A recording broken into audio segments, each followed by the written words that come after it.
I don't wanna be anymore.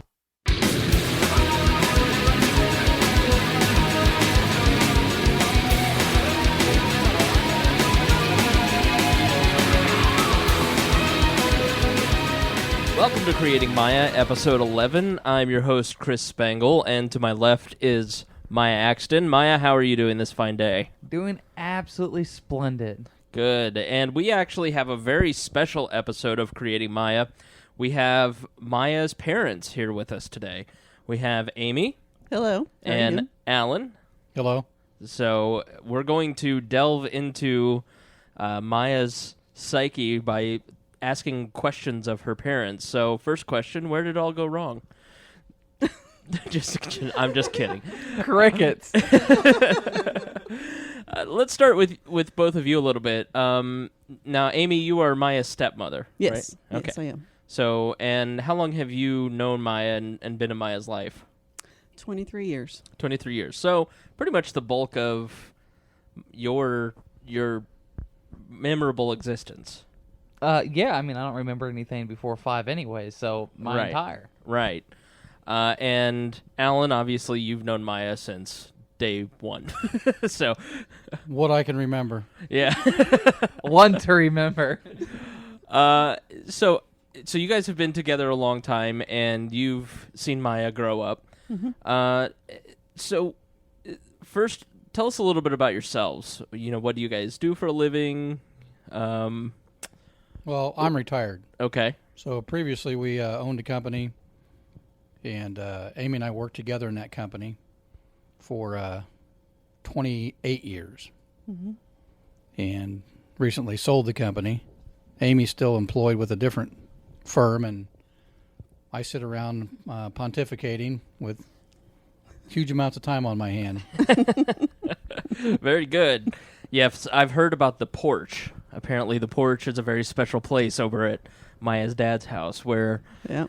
Alan seems to draw a lot of truth out of people, is what I've been told. And now there are no people. Yeah, some people just never come back from that experience. They never come back because they're under the porch, or? No comment? Okay. So the master plan worked. I'm alone now. All right, so I see, I guess I know where Miah gets that. Maya's, let's say, public persona is a little bit bombastic, a bit of a character.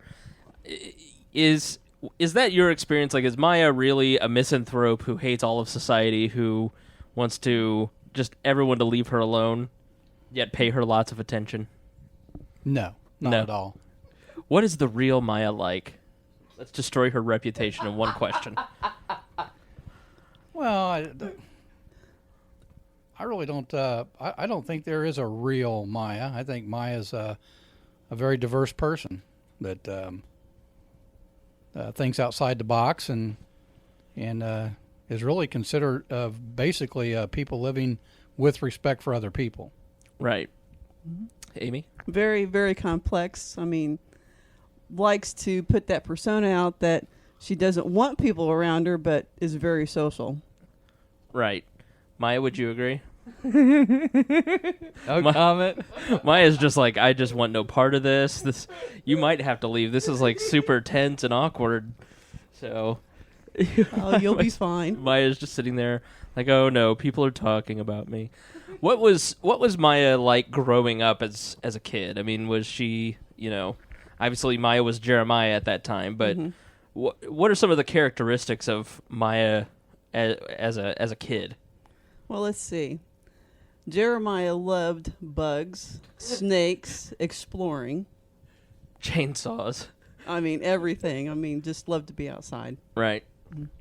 A very complex individual. Right. Went through a lot of changes relative to, but always a structured person, but just went through a lot of changes. Growing up through the years, seemed to be able to be content doing the things Miah wanted to do relative to playing with toys and, again, exploring and anything to do, again, with bugs, fishing, exploring the creek, playing in the pond, just a myriad of things, and then really changed probably around the middle school to high school age. So growing up, very much just a regular boy. Yeah. Yeah. Yeah. But did you see in those elementary school years, did you see anything that might suggest that maybe Jeremiah wanted to be Miah? Not necessarily, not but elementary. No. we're not the kind of parents that really looked for those type of type of signals. And society being what it is, I'm sure that Miah couldn't really express who she wanted to be at that point in time, because everyone is pretty much kind of the neighborhood he grew up in, and in the school systems that Miah went to, that would not have been accepted. How about socially? Was, through elementary and middle school, would you say Miah was a very sociable kid, played with a lot of kids in the neighborhood, or was she very much, and just as far as the timeline goes, are you comfortable with us saying Jeremiah? Talking about... Yeah, this is where it gets confusing in the whole Right. transgender realm. Talking about past things, just use whatever's relevant to context. Okay. So Jeremiah, growing up in elementary school, how about socially? Popular, not popular, loner? How did Jeremiah interact with other children? I thought fine. I mean, No, there were some issues later, and there again when we get in the middle school, high school Shocking. arena. yeah. Okay. So very, very normal kid. And so you say things changed once middle school hit. And in the last episode, Miah talked about, basically when Jeremiah wanted to come live with you guys. Mm-hmm. Can you talk a little bit about that transition? I mean, there was, a seminal moment. How old were you? 12? 12, 13, 14, somewhere in there? Around 12. Around 12. Was that just sort of a shock that, hey, there's something, there's an issue in this situation, and that's sort of the tipping point where Miah, was at, Jeremiah was at her mom's. See, we're going to stick with Miah because that's what I'm used to now. So Maya's at her mom's house and doesn't want to live there anymore, and really has not had much contact with her mom ever since. I mean, was that sort of the end of innocence for Miah in a lot of ways? That, I think, was the final straw Right. for mine. That was a battle with Miah at the time. Mm-hmm. We all kind of knew that from a gender perspective that Miah was not happy, and that didn't concern us at all. It did concern the biological parent, and wanted to know what should be done, and as we conveyed, really nothing. Right. Because it wasn't up to us to dictate character. Society does enough of that. Sure. So leading up to that, what were some of the signs that maybe Miah wasn't comfortable being Jeremiah? Really nothing too outstanding And initially. Yeah, I mean, you know how kids grow up, they get confused. I mean, they may do certain things and you just don't, I mean, it wasn't anything outlandish or anything. I mean, it was just. From what I saw was probably went in the high school years, Miah went out of her way to be the the most macho person you could ever. Right. The football player and all this, you know, and Yeah. Right. Which kind of was confusing, but we understood it. Right. So when Maya's mom finds the box of female clothing and calls, your attitude is, oh well. yeah, pretty much. Probably less than that. Yeah. So it just wasn't any kind of, I mean, did you think maybe Miah wanted to transition, or did you think maybe it's just a curiosity at that point? Didn't know. You weren't sure? No. So did you sit down and talk with Miah about that? I did a little bit, but Miah wasn't really comfortable talking about it at the time. So Right. Typical teenager. leave me alone. Well, I'd say, and then he knows at the time my background. Mr. Trailblazer, athletic, macho man type person, and not that Miah didn't know I would understand, but that's the element he grew up in and we lived in at that time. Sure. So you have this one, you have a couple surfaces of maybe a hint that Miah wants to be different or transition or change.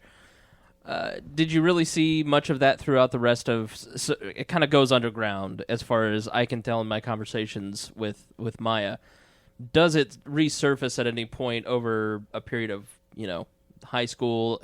Or does Miah just go full-on macho? And this is how I met. When I met Jeremiah was like, I will take a chainsaw to anything, then I will throw a football 400 yards. I mean, very, very, masculine and macho. I mean, is there any kind of breaks in that character? I mean, we had talks early on, sort of when you came out, like, this whole macho stuff is a character that you're putting on to protect yourself, and it's really, really annoying.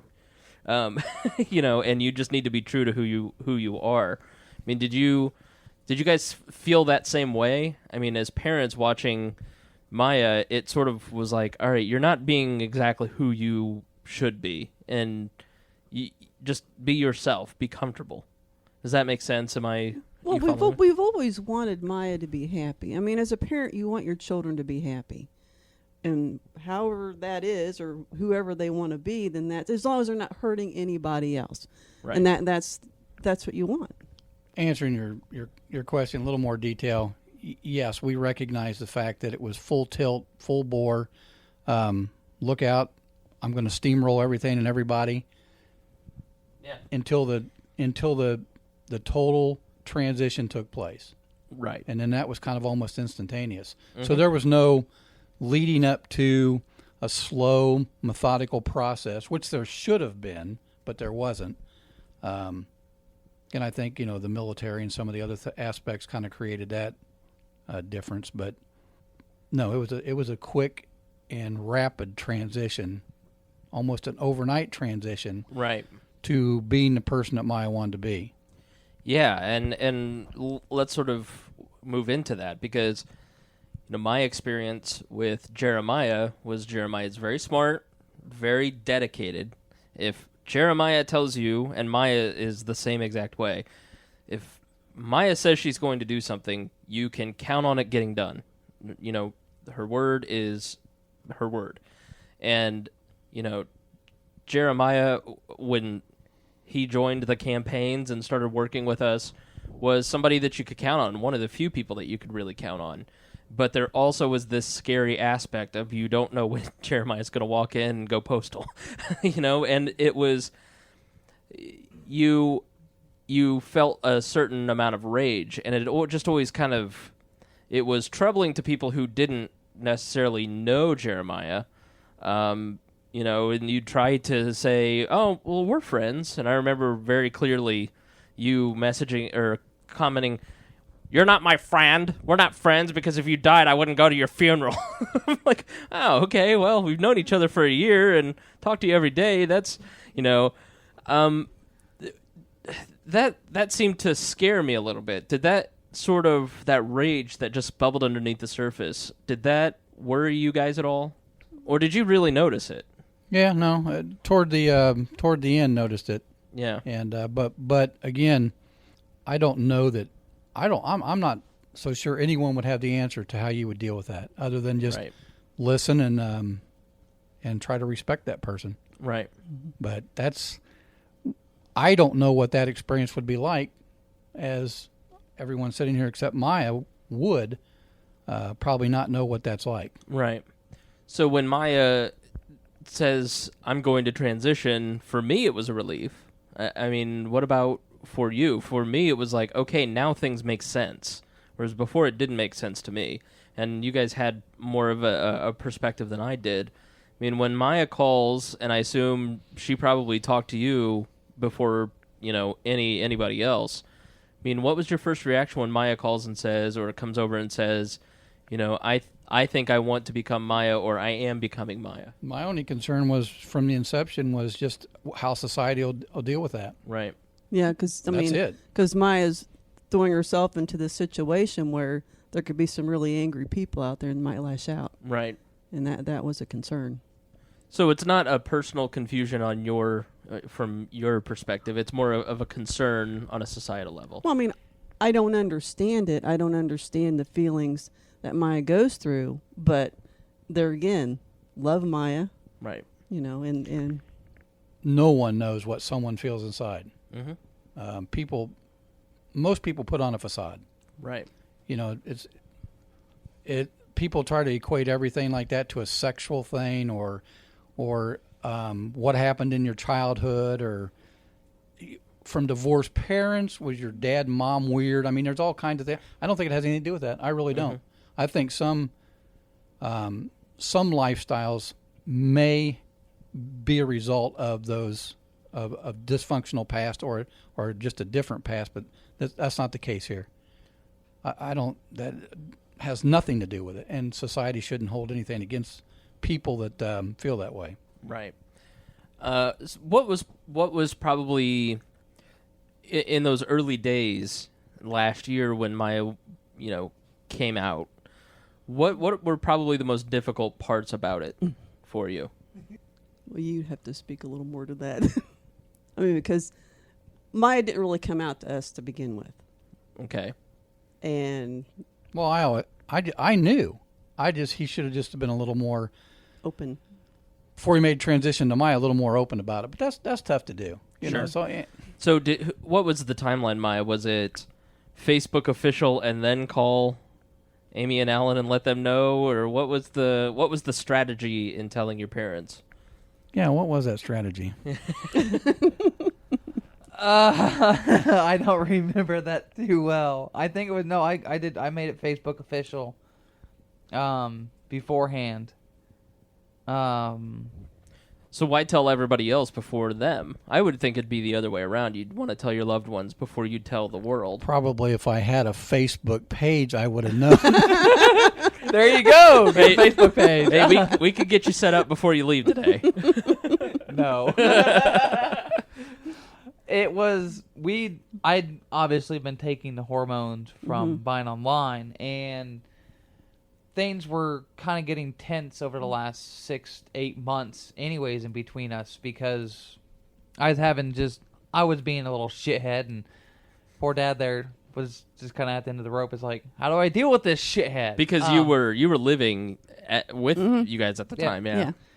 And so I'd stopped taking them. So when Miah would come into the office, we would hope that Miah would go home, and then when Jeremiah would be home, they would hope that you'd go into the office.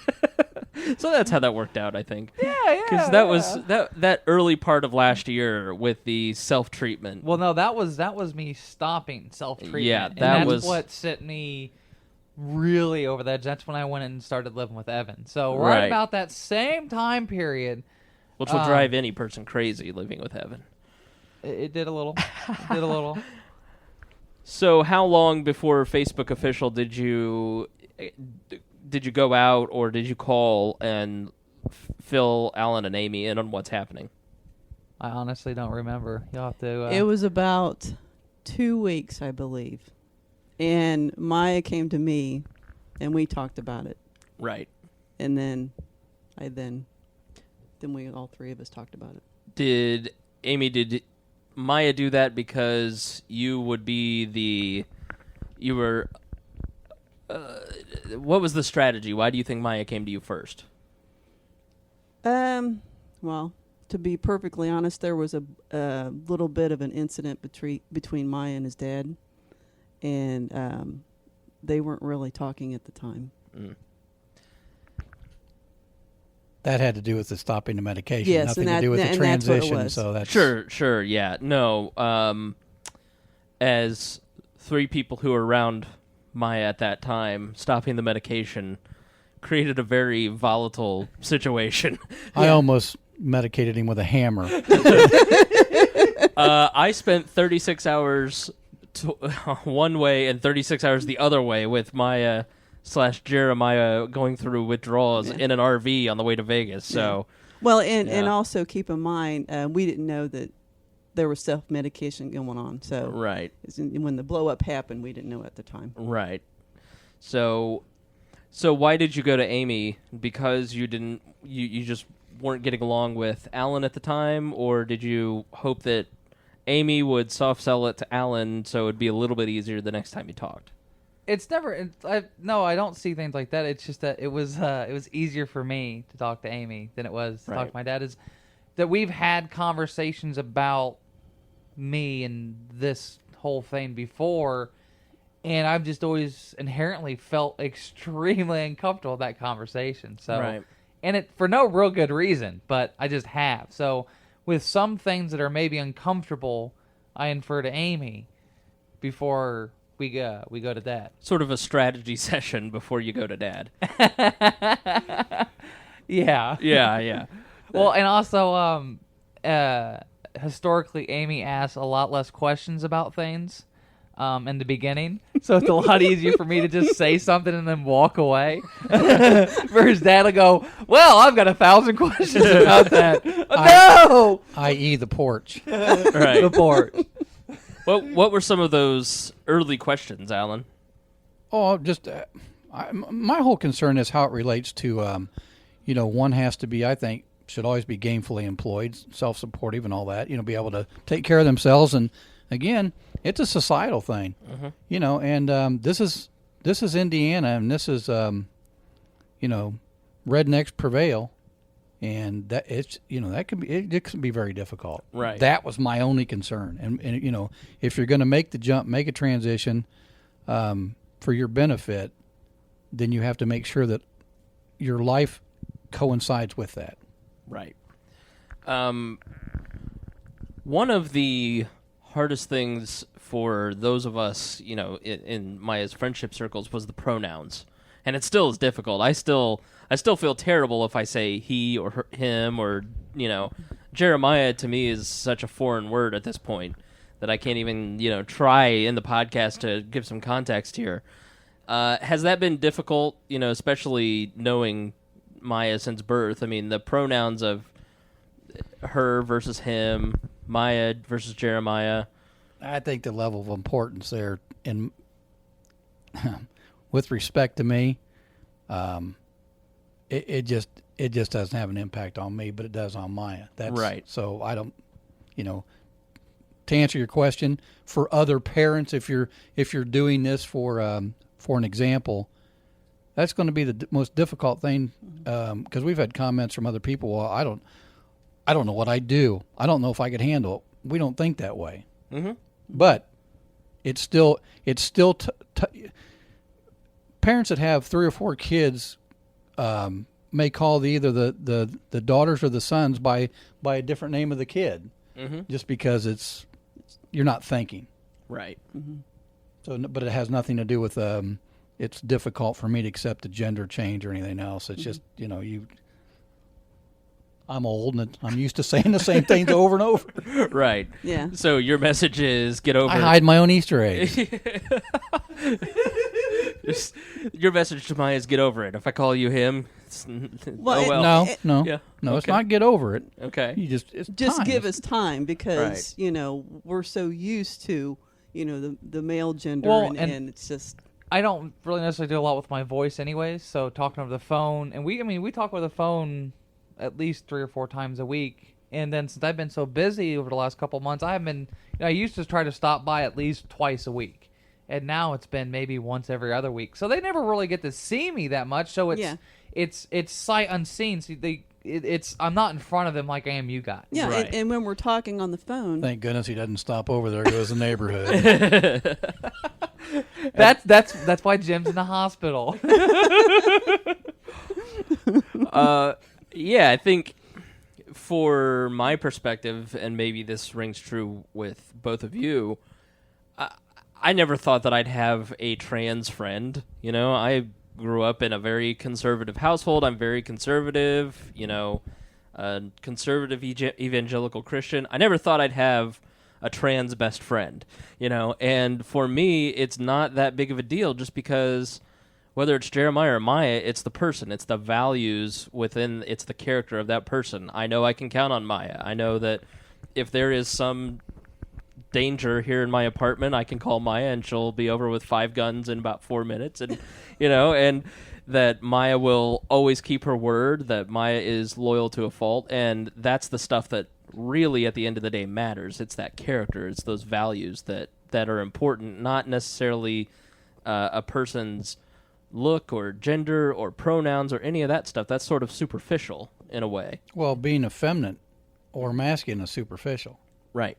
Because there again, you're trying to draw the line. Well, if you're going to transition in a transgender arena, then do you have to take on this alleged role as a female or a male? Mm-hmm. Do you have to be that meek and mild? Oh, don't hurt me if you're a female, or I'm going to kill you if you're a male. That's what I don't get. Right. So you can still have chainsaws and carry guns and do stuff like that and be either gender. So that's what I don't get. And you made a comment about being a conservative Christian. Everyone who's ever been killed in every war ever fought has been over religion. And I'm a Christian. It doesn't make sense to me to even use that analogy. Mm-hmm. Not picking on you. No. But we've heard from some alleged Christians the most hate speech Yeah. I've ever heard. It's about tolerance and what are you really looking at on the surface. I think, for instance, globally, and we can kind of talk about society's view of all this and sort of get your opinions on some of the global stuff. I think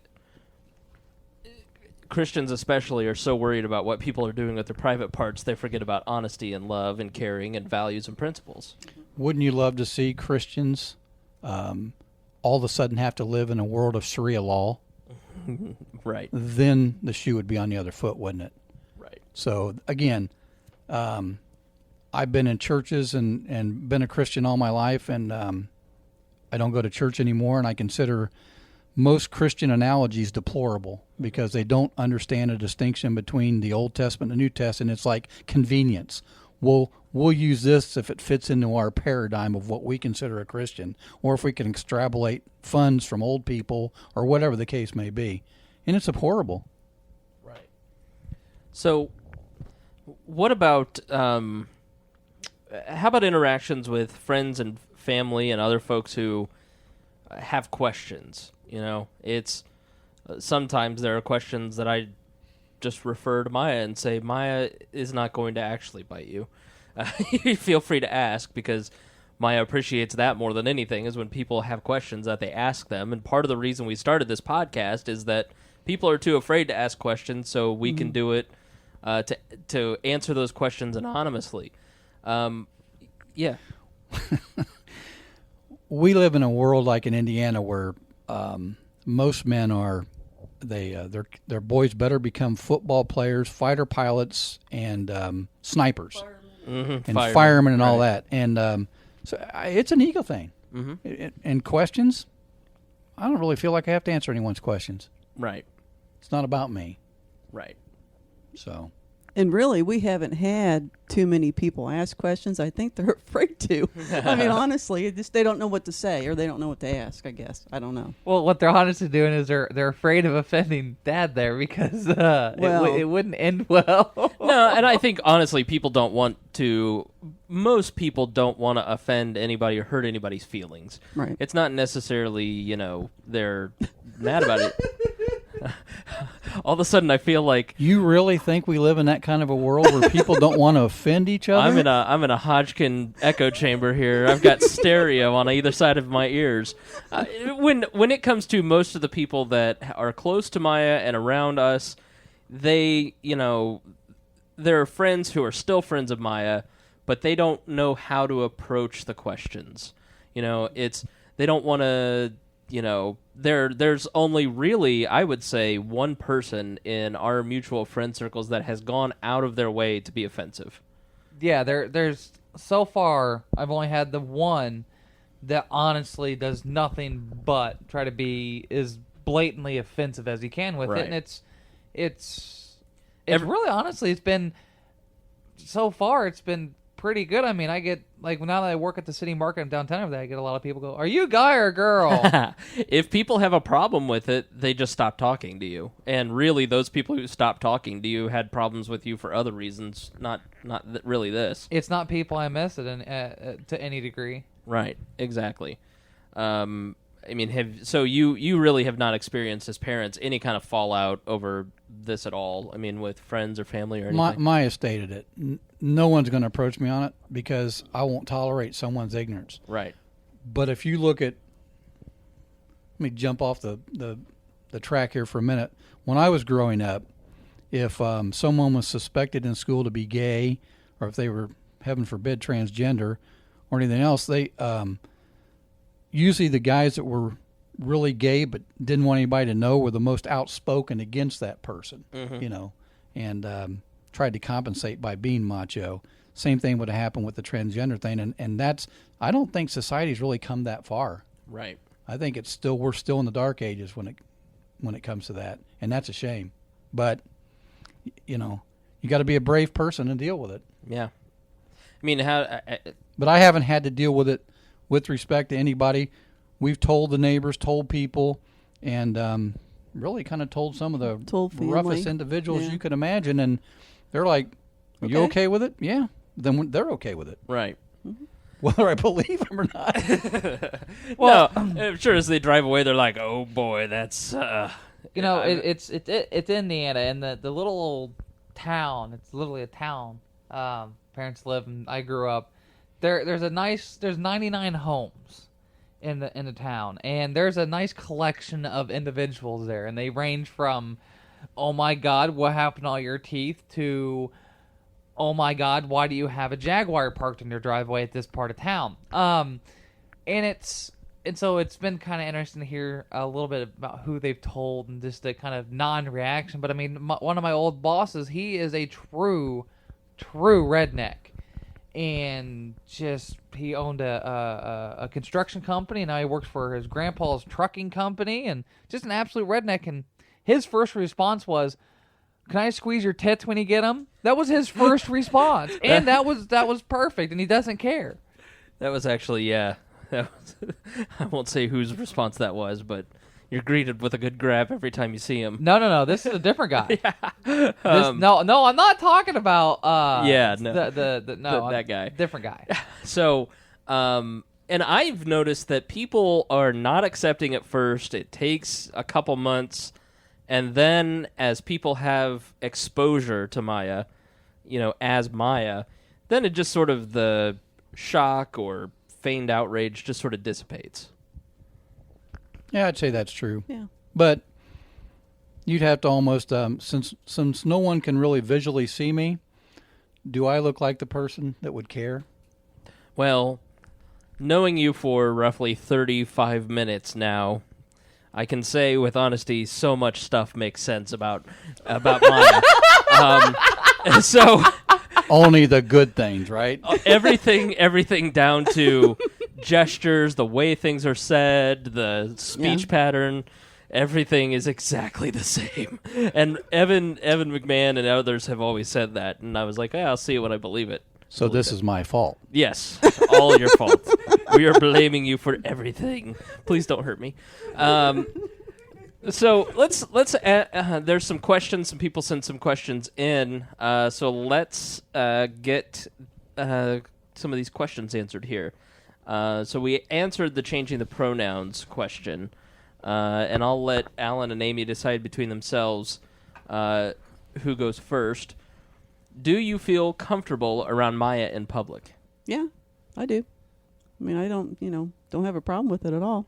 You know, the pink hair's a little flashy, but yeah. But no, I mean, Miah's Miah. I mean, there's been no change in the personality or the content of the character, so it's just I'm fine. I would say though, Miah is much happier and much more comfortable with herself, and that's right. So much better. So, would you agree? I would have liked to seen a transition much sooner. Yeah. Mm-hmm. Which sort of begs the next question: if Miah came out to you as transgendered at a young age, would you have helped her in transitioning? So let's say 12 years old at that moment. Me personally, I think yes, because I think it would have been much easier for Miah as an adult to go through it. That's my opinion. 12 years old, middle school. Private school, because public school's not a good format. Right. And everybody can sit there and say how strong they're going to be and how tough they're going to be and how they're going to stand behind the person. Kids are cruel. Society's cruel. Yeah. So you would really have to think about that. I mean, I think there should be more thought put into parents that are going to deal with this issue. And when I said I hoped it would have been sooner, I would have made provisions for that. Well, and that may have been like homeschooling, or to that effect, you know. Right. Well, you can't. You don't hide. No, not hiding. You just don't need to go through the onslaught. It's just. How do you feel, Miah? Yeah, and I think that's one of the reasons why I didn't come out, because of all the different factors to contribute to what it would mean to come out. I mean, from school to family members to everything, and then the fear and what would that take, and so it was. I mean, that was definitely a thing I've seen kind of given out by my dad. There is that it was.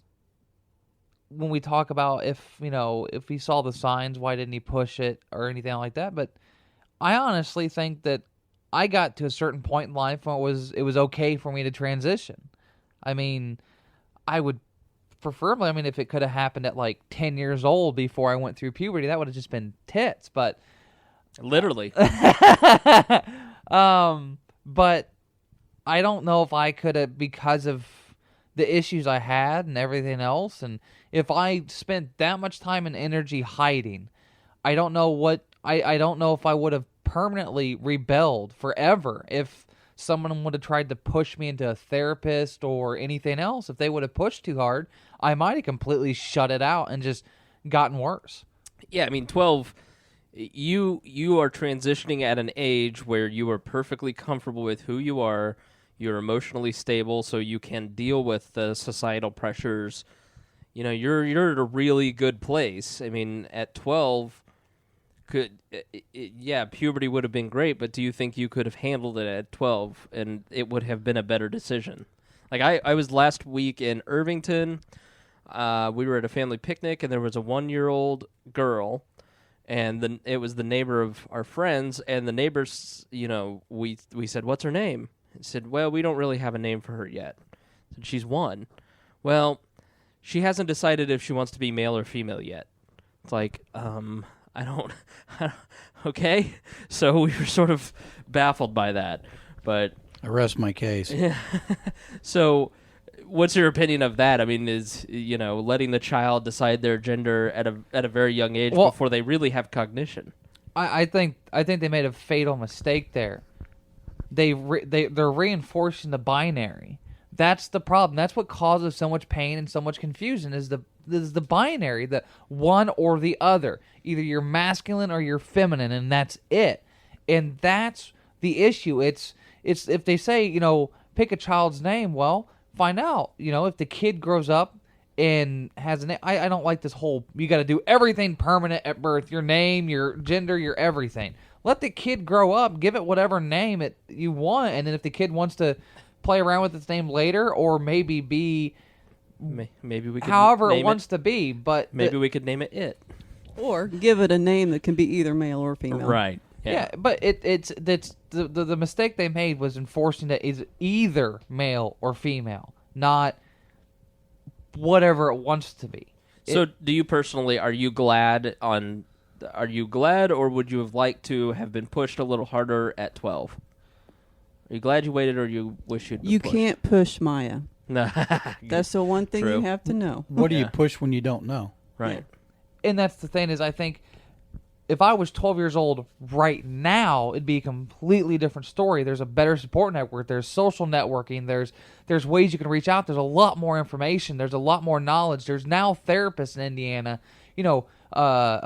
14 years ago, I don't know if you could have found a therapist that would have gone with it. They would have said that child's mentally disturbed. They need to be on pills or something. You wouldn't have found a therapist that could have helped. You would have gone through a huge struggle. People wouldn't have been nearly as accepting. And so, I know people have that are my age and older did start transitioning then, but not in Indiana. Well, you took them to church to have them healed. Yeah. You pray away the abomination gene or whatever. But so as far as I think I'm happy with, extremely happy with when I came out, mainly because of the group of people I was around. I think back to all the other groups of people I've been friends with and my collections of friends, and I don't think it would have been as pleasant. This has sort of been covered, but in a different way. When you talk to other people about Miah who does not agree with what she's doing, do you stand up for her? Yes. Absolutely. Have you had a lot of those folks that are just... I mean, there's one guy that we know that just goes out of his way. If there have been people who will go out of their way to be offensive about it? I'm not proud of this, but my personality would dictate someone wouldn't do that. Okay. Being truthful. Yeah. And just finally, this will be, unless you feel like there's other things that we ought to cover. Has it been hard to change your perception of her? Example, she was once your little boy, now she's your little girl. It's hard as far as referencing the gender specific, pronouns like Right. you said earlier. That's the hardest part. I mean, but it's still the same person. When we're talking, that's still, I don't really see a difference other than the change in gender. Does it give you a level of pride that you've raised somebody strong enough to kind of to deal with this, to deal with the societal pressure? Oh yeah, definitely. I mean, like Alan touched on, that takes a brave person to make a change like that, in the society. Alan? Ditto. I mean, it does. It's incredibly brave. I just try to pull this out a little bit more where it's not necessarily just about me, but because I'm I guess I might be considered a special case sometimes. Yeah.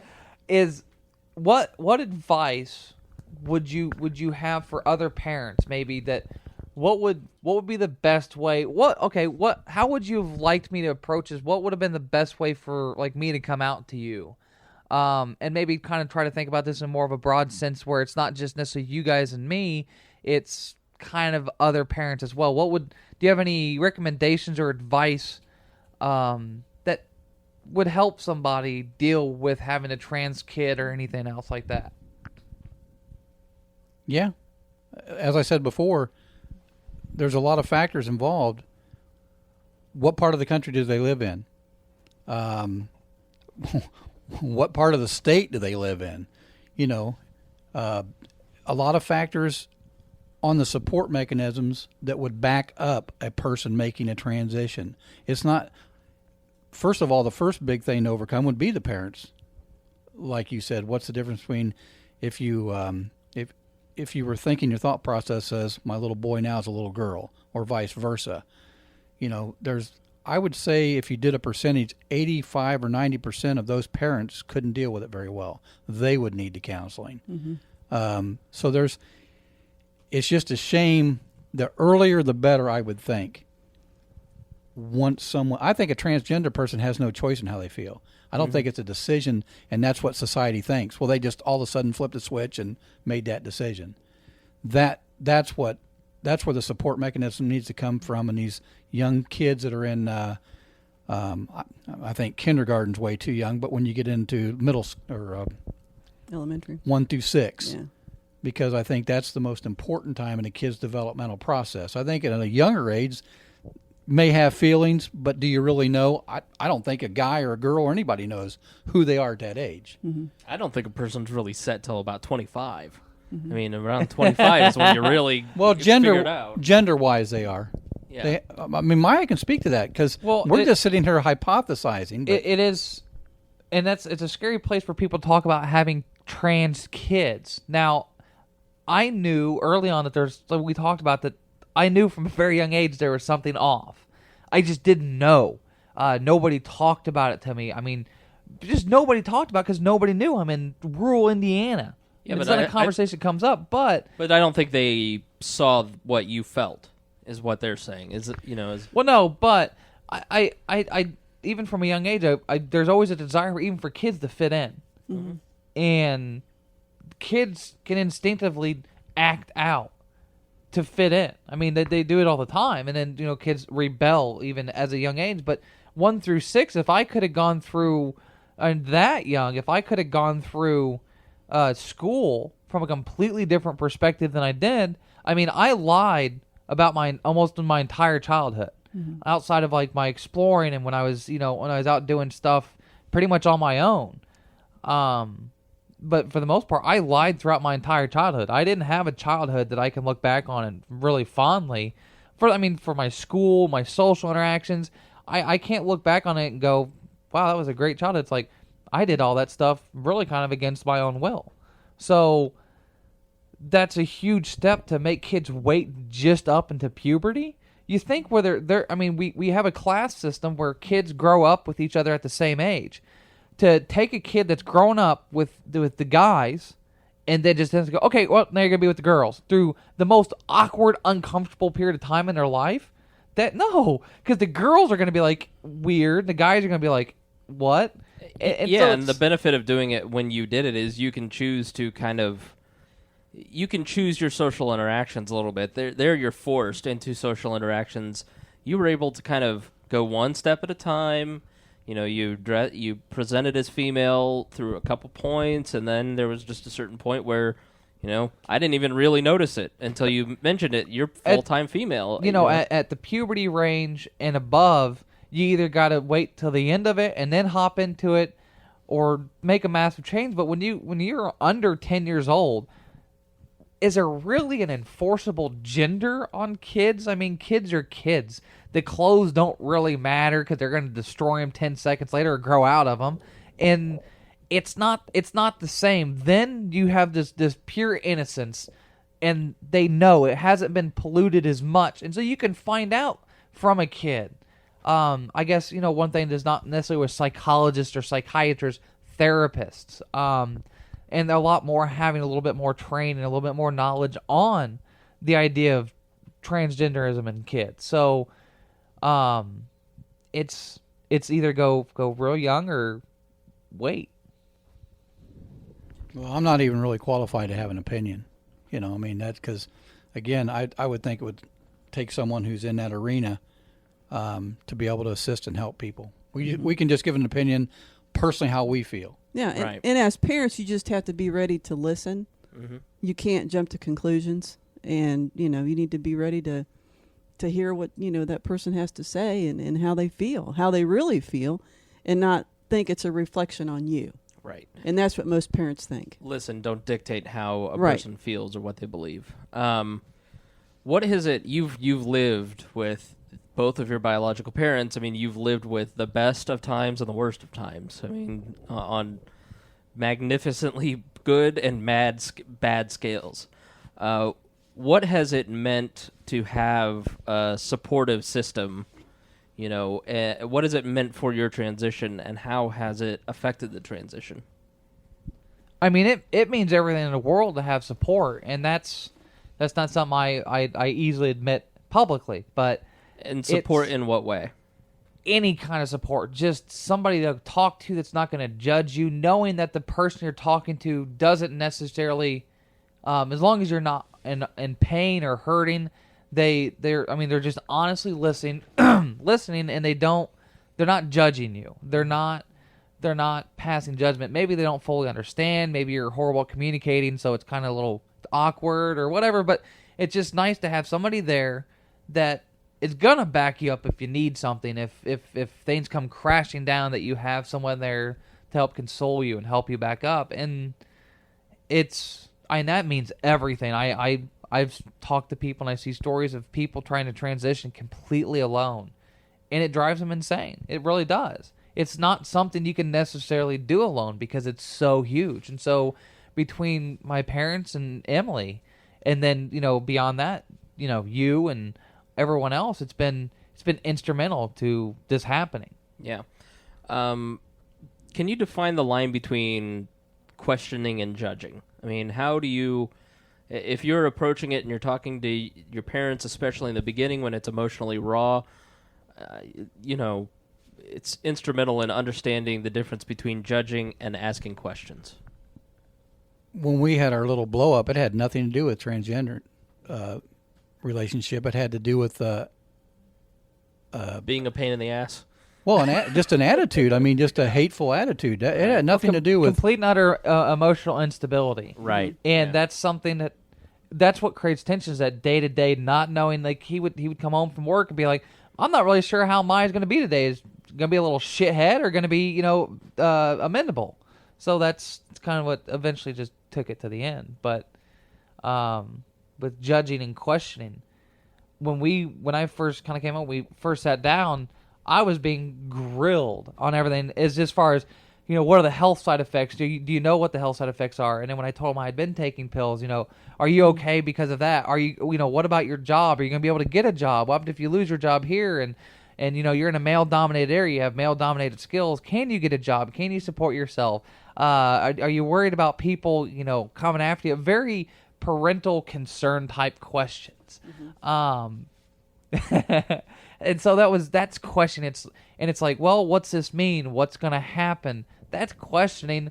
Judging's like, but if you do this, this is going to happen. Or what about your grandma? Or what about your uncle? And thinking about things like that, where you're trying to push on the kid that they should care about other people's feelings too.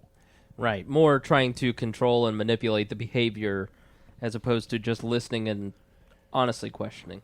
Yeah, well, I mean, we have a mutual friend that works downtown, and we've seen, and when he came out to his parents, they run a church. I mean, they basically they want him to come back into their lives so they can force him to go to church and try to heal him. Right. And I hear stories like that all the time where somebody comes up to their parents and they're like, "Oh, what I do wrong? How did I go? Well, what I do wrong to you? And who did this to you? Who molested you?"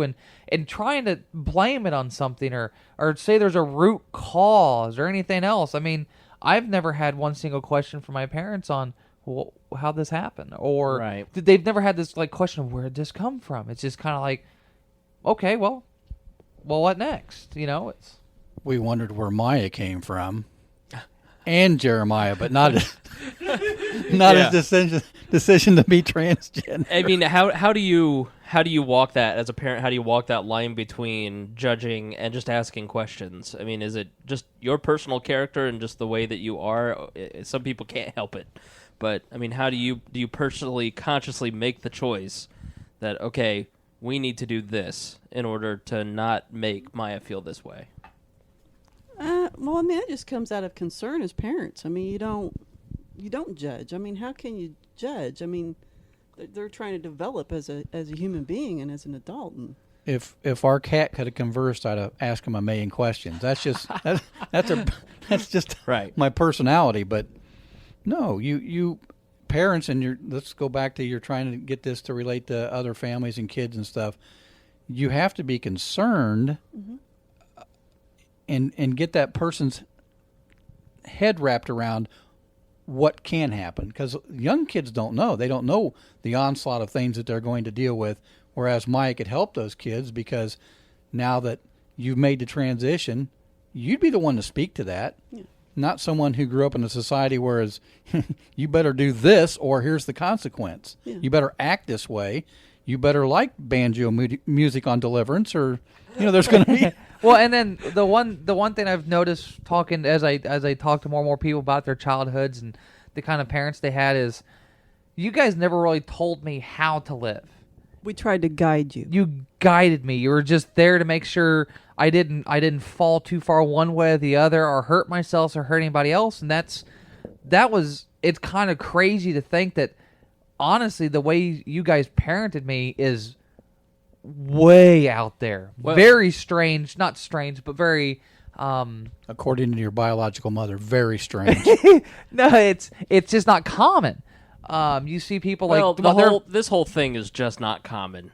For no, but I mean, you are the type of person that you are very, and it probably they are very aware of your personality.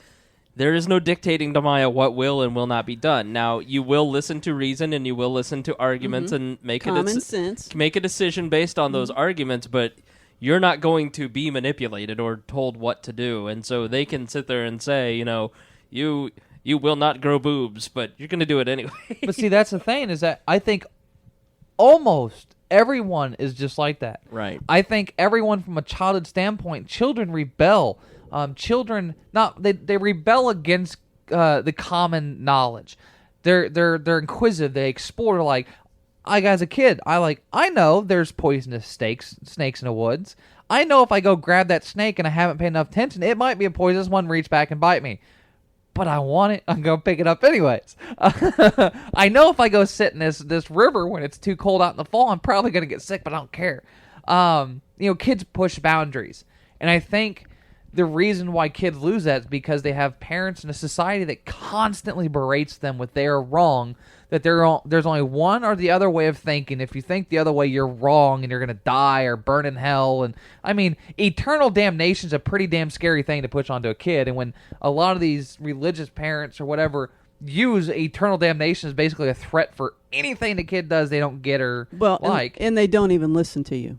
They don't even try to understand. That's the thing. Right. And so I think that's one of the things where kids just pretty literally have that beat out of them. Their willingness to push boundaries and grow exponentially is pushed out of them by societal standards. And we deal with this all the time in politics as a binary. Binaries are bad. Meaning one or the other. Yeah, just only having two choices, black or white, good or evil. It doesn't work like that. The world's not like that, and I think that's what destroys children. And they're... Let me ask you, I'm going to cut you off there. Don't want to get too ranty. We'll save that for the next hour. The uncontrollables. But talk a little bit about the other, the other side. I mean, the bad. How does someone deal with the fact that you have the other biological parent being basically abusive? I mean, just being horrendous. I let those people go a long time ago for a reason. Right. And I think there's one thing that people need to get through their head, that blood means nothing. The relationship I have with my parents is one of my strongest relationships. The only one that comes close to that is with Emily. And Amy's no blood relation. Emily's no blood relation. I'm only half blood related to my dad. And those are the strongest relationships I got. So what's blood meat again? That's something people need to realize, that if your parents aren't accepting, you can only try so much to try to educate somebody. But if they're going to be abusive and mean, drop them. Just get away from them. Just let them go. Let them go live in their hate-filled life and completely cut them off. Change your cell phone number. Change your address. Do whatever you have to do, but just let them go. It's not that important. Go build your own family. You're building your own life, obviously, if you're coming out as trans or even homosexual, lesbian, any of that. If you're coming out and you're building yourself and you're basically fighting societal views, fight that last one that's the whole blood family thing. Go make your own family. And that's what I've done. I mean, This is the only family of mine you will ever see. I technically have a huge family, lots of cousins, uncles, aunts, everything. And you'll never... I haven't talked to those people for over a decade. Right. And, there's a difference between, and you certainly, if you follow Miah's Facebook page, you can see the difference. There's a difference between, the initial... I don't know about Amy and Alan, but at the beginning, it's probably different for parents. For a friend, it was like, oh, I really don't want to deal with this. Oh, this is going to be so awkward. Oh, I don't know what to do. That initial, like, okay, we're going to do this. All right, let's see how this goes. What's going on? That initial fear where you're like, are you sure you want me to talk you out of this? Or, there's a difference between that and just hateful. And there's a certain point where I think each person needs to learn the line between, not getting it and hateful.